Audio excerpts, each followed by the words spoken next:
Btin Lynti mami Trai ngan halenti babha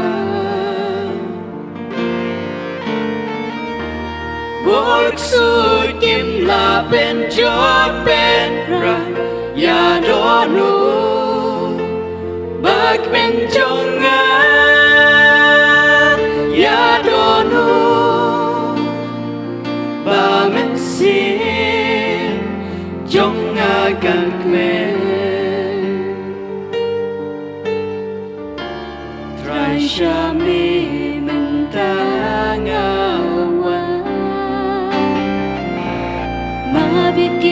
jingleh bakla pangnud Trai bahaya lyndet phai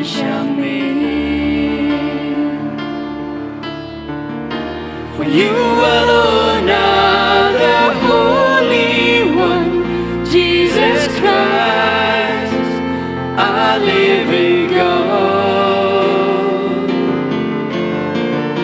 You came to earth to free us from our sins. You forgive the sins of all. You forgive all our sins. I thank you, Lord. Lord, you are my hiding place. You always fill my heart with songs of deliverance.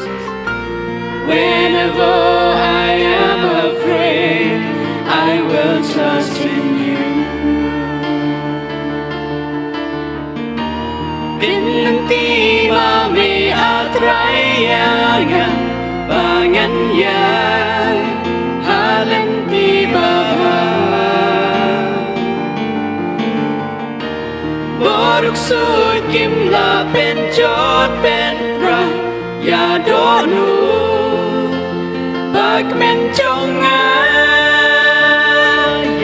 dohnud mynsiem jong kmen